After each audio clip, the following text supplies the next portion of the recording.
live on Facebook. That's something different. Certainly so.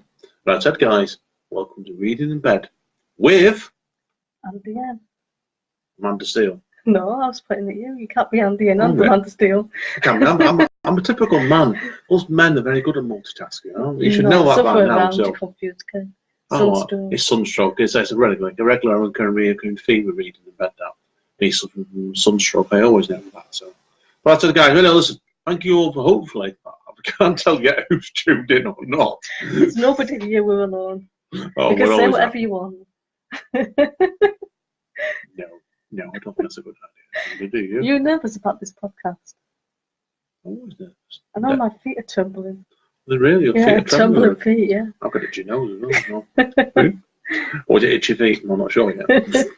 You're trembling for itchy feet. So. I don't know. But anyway, guys, like I said, people obviously that know what was in Reading, apart from all the waffle, she comes out. See, you're pointing. This is good now, isn't it? Because like I said, we can point at each other now. when we're doing it normally, obviously, obviously we're doing straight in audio, which obviously people obviously know we're going to Mixcloud and Bandcamp, etc. It's like it's a bit different this today because we're doing it live in video feed, aren't we? So, and if people are wondering why aren't we in bed, Amanda? I know we've got to do the myth, haven't we? We don't actually do these podcasts in bed, but reading on chair or reading on sofa just doesn't sound as good, does it? Doesn't. We actually tried recording one of the episodes in bed, didn't we? But the laptop fell off the bed then, so we really pushed your laptop. So we never went back to that again. But as I said, of course, now people obviously will know obviously us. They obviously know what we normally do, don't we? So we normally do like a couple of books every month, don't we? So, yeah. I said this is. We went over the top this one. You went over the top as well. You're a bossy, dominating leader on this podcast, aren't you? So. No, not really. I was just told to read this, read that. Somebody's told us to read this. So we've got these tiny little books that fit in your bag. We have to read them. Oh yeah. On the Kindle sometimes as well, yeah. But busy month this month, like that. People obviously would have seen the podcast already. Would have known, wouldn't they, Amanda? Like we did 5 books in the pair of us on the main podcast, which went up a couple of days ago. And what we've done tonight for you guys and girls is we've done an extra 2 books.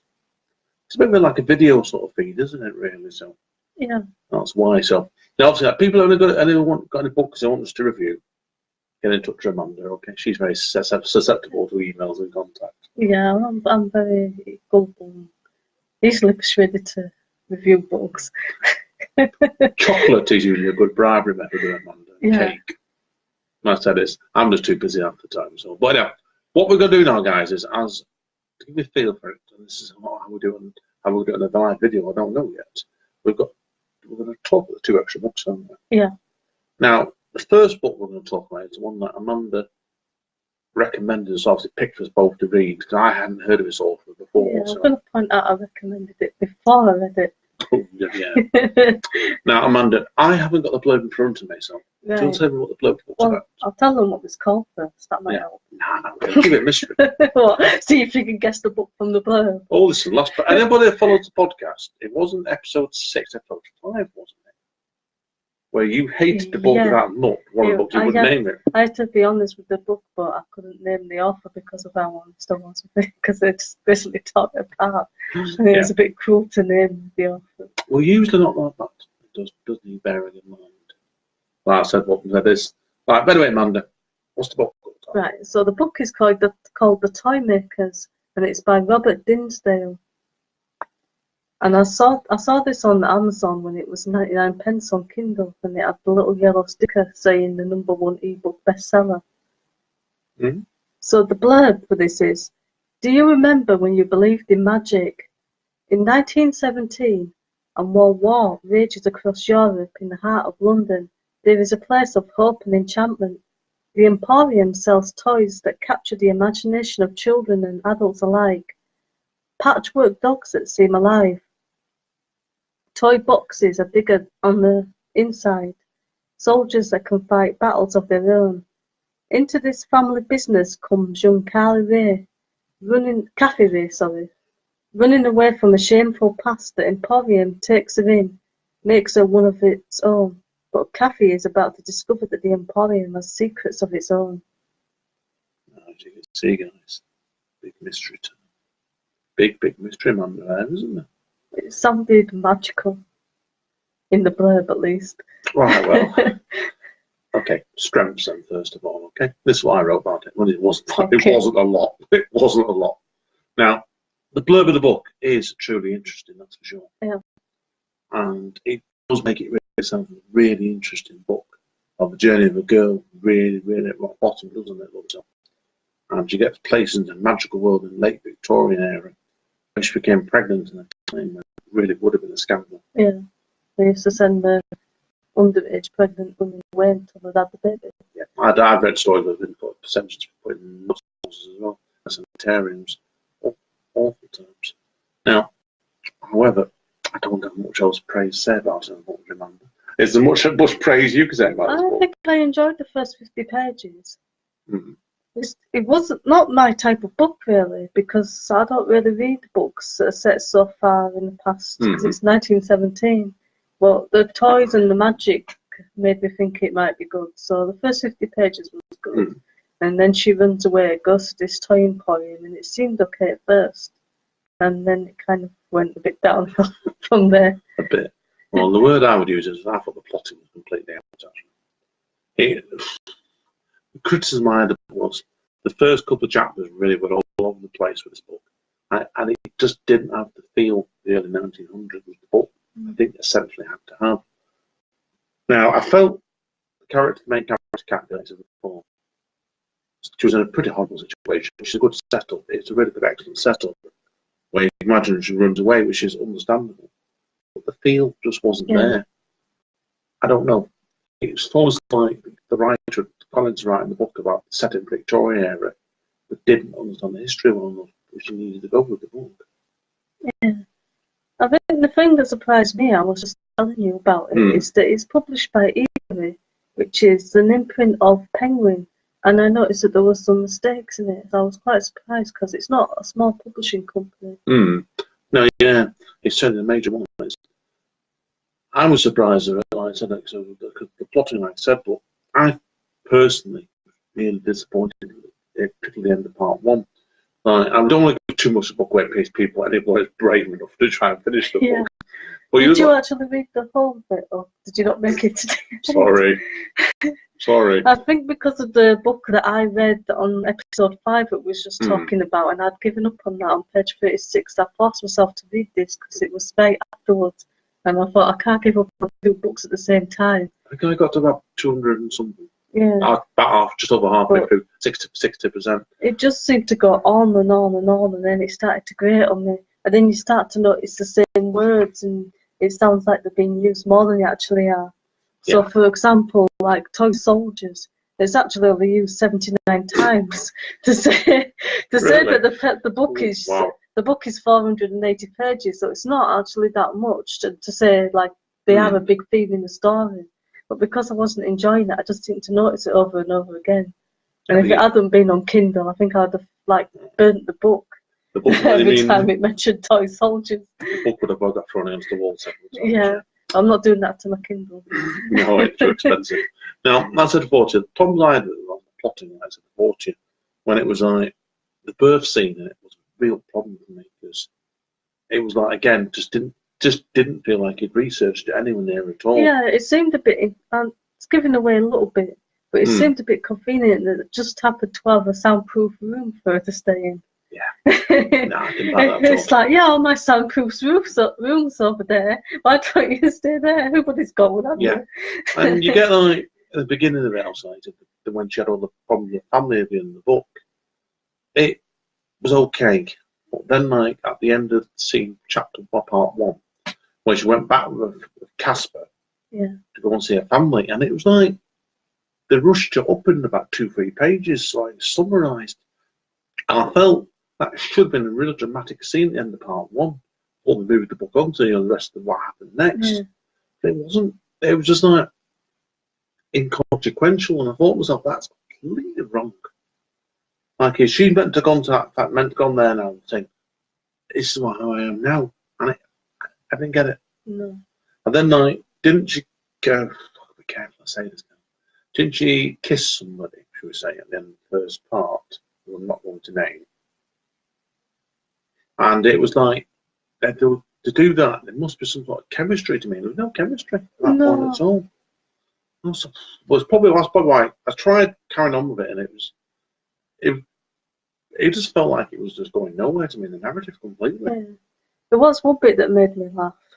It's probably my dirty mind, but there's a line in the book that says the toys didn't need playing with any longer, but they were playing with themselves. I'm glad. What page was that? I don't know what page. I only I'll put the remember quote that. down. I'll remember that. So it must be after I abandoned it, unfortunately. So, oh my good grief. Becca's belief now. You said you completed a book, didn't you, as well? So yeah. Well, I can remember you telling me over WhatsApp, didn't you? Certainly when we were getting ready to do the podcast, saying you were fighting, determined to complete this book, and it sounded like you struggled a bit with it, didn't you? So yeah, it did have a lot of good reviews as well. Yeah, I saw that. But again, it was, if you look at the reviews on Amazon, quite a lot of bad reviews as well, wasn't there? So not as many as good. I know the publisher did a big thing before the book came out to get people to have review copies, so that by the time it came out, it had lots of reviews, and obviously that worked, so that it got the little sticker that said the book bestseller. But I don't see what all those people actually saw in the book to give it good reviews. Makes you wonder. We've had a couple of occasions like that. I'm not naming a zombie book that we did recently. We have to name the zombie. Well, we have to mention the zombie book every podcast. Has to be mentioned. Because until this podcast, or the supplement podcast, it's the worst book we reviewed. Yeah. I'm not going to say what mark I'm going to give this one yet, but I don't remember. I think I give that zombie book 6, and I'm going to give this one more than that. Well, I give the zombie book, I think it was 3 or 4. Yeah. Well, okay, Amanda, we better tell everybody what marks we're going to give this book now. I'm going to give it 4 out of 10. 4 out of 20? 10. Oh, 4 out of 10, yeah, that's fine. Well, the bad news is, I give it 3 out of 10. Because I absolutely hated it. I'm going to be honest, I absolutely hated it from beginning to end. And it was one of those ones that got worse as the book went along, unfortunately. So, I am sorry, guys. This is not a recommendation from reading it. No. Shall we move on to the good now? We've done the bad. Oh, yes. Please. Now, I've got to be aware, guys, I was watching the video, of course. We don't like being nasty to books all the time. Because more often than not, certainly the last podcast we heard last week, I give book 9 out of 10, didn't I? Yeah, you were actually more generous than me for one. That's rare as well. Well, there's been other podcasts that we did, one the Curious Instinct, the dog at night time. Remember that one then? Mark Haddon, was it? Yeah, we both give that 10 out of 10. 10 out of 10, yeah. Occasionally, it's just worth bearing in mind, we do give books like really good marks. Yeah, we're not mean and nasty all the time. No, she is. No, I try not to. But I said, this really was a disappointing book. And I felt myself, it was a waste of time not myself. After 100 pages, I thought it's going to be hard work. This was it 480 pages, was it? Yeah. I think it was, wasn't it? Oh, yeah. Anyway, listen, we'll move on. Okay, right. Okay, Amanda, have you got the book to hand that we're going to review next? I have the blurb written down. Where's the book? I thought you had the book. I'll give it to you when you did something with it. Oh, hang on. Yeah, so I've got the book. Okay, Amanda's going to read the blurb out. Okay, I'm not going to do it. Show the book. I'm not going to do it with the accent, but I am going to keep the dialect in. Right, first I'm going to tell you what the book's called, in case you can't see that. Yeah, I'm hiding behind it now. It's an improvement. Right. I'm Having the Rhyme of My Life by George Mellin. And the blurb is, a book of memories, of laughters and tears, of family and fears, adventures and moans, aches and groans, discarding my clothes while pruning my rose, bus past John Butty in poetry and prose. When I'm but a pile of compost, it will remain to say, George, the old chap, passed this way. I'm trying to put it in front of the camera now. There you guys see. Oh, yikes, that's not going very well, that there. Yeah. There you are. Okay, so you're going to see it. Now, okay, certainly in this case here now, I met George, oh yikes, it was a bit before I met Amanda, actually, and then even before you did. Because I had a bit of history for Amanda here. Last band I was with, last live band, for a while, with Jeff Arama and Louis Petrova, who's not met yet, means to an end. Our last gig was the first time I met George Mellin. Yeah. and it was bonkers, it is, but in a lovely way. And then when it was do you remember when you got me onto Hannah Kate's radio program? Yeah. Yeah, well, a bit of history for you guys then. Just before we got together a little while ago, and Amanda did a full 2-hour session with Hannah Kate, didn't you? Hannah Kate's bookie program. That's it, bookshelf or bookcase? Bookshelf. Bookshelf. I was going to say bookcase. Should hate me. It's bookshelf.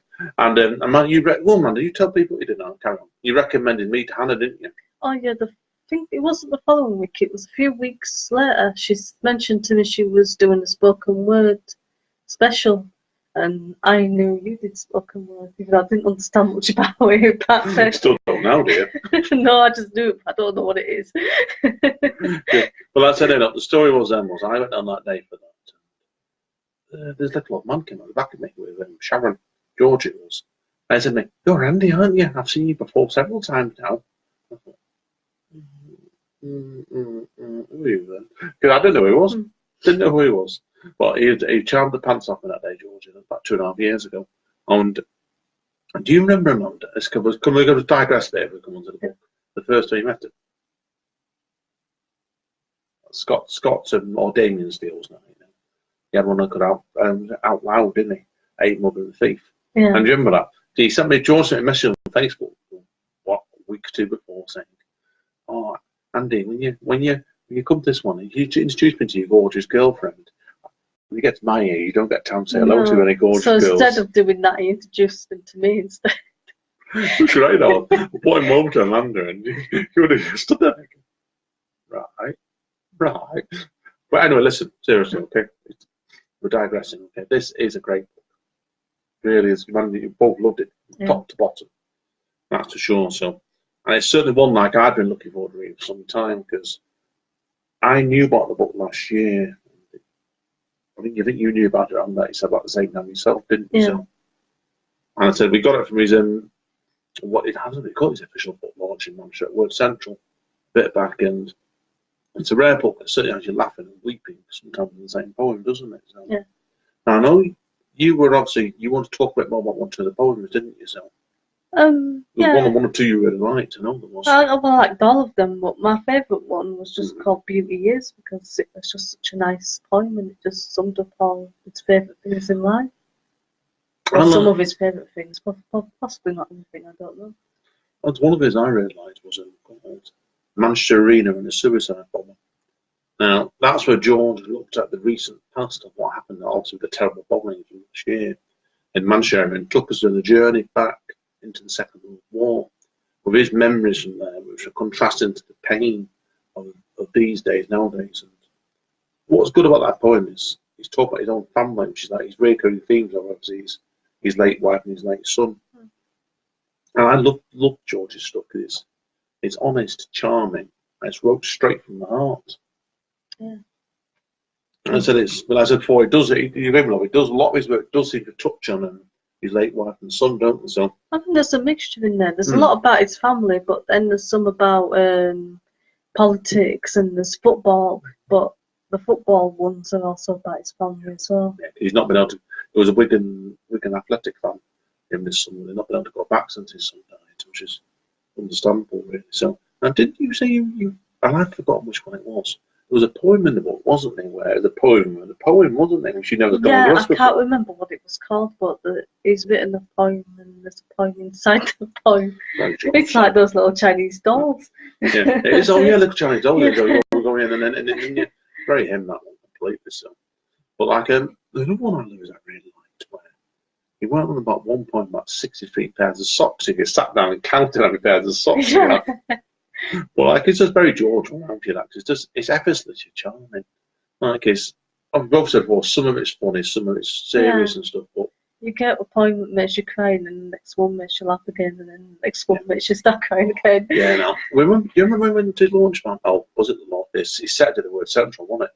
He got on stage, and what he did, because this always sticks. It showed a very interesting picture. Yes, but you're not going to talk about it because this is a family friendly. I think I remember Ruth sitting next to me, and I think I had to say, "Oh wow!"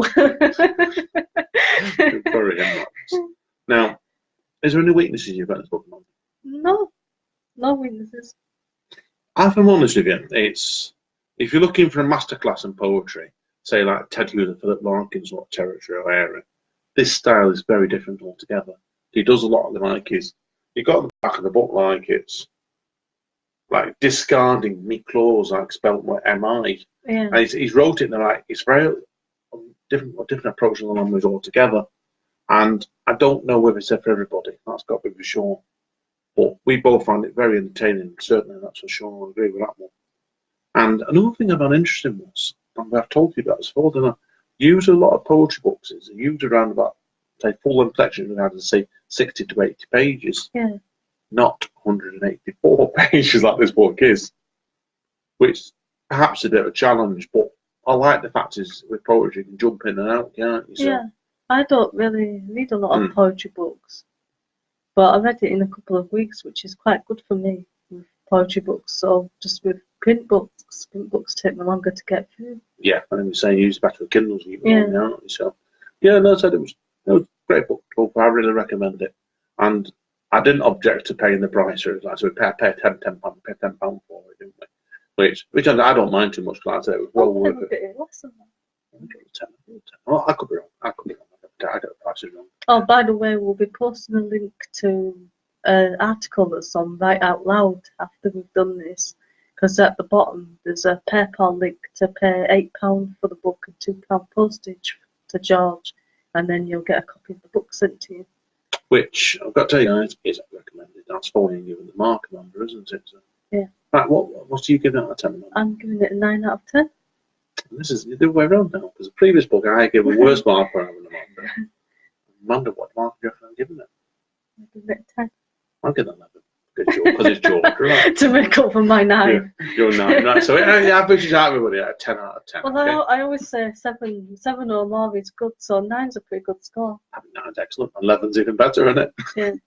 Right, guys. Well, that's what we normally do. Read in bed, really. So now, next podcast we're going to do is somewhere around the middle of June, yeah, isn't it? And speaking of that, if you're watching live or if you're listening before the 22nd, which is a Friday, there's a poll. I think you have to scroll a little bit down the Reading in Bed group, and you can pick from a list of books that we're going to be reading and reviewing in July. I'm going to start the book this weekend, so if you see the poll before the 22nd, then vote in it, because it's a tie at the moment, and I'm going to have to choose. You would have to also pass it on to me, and I'll say to others, I'll abstain. Oh, I might have to just go do. I'm blue shit. Right, okay, Amanda. Is there anything in the books you want to tell people what we're doing next month? No, yes, I'm going to keep it to myself. No, I'm not. I'm not.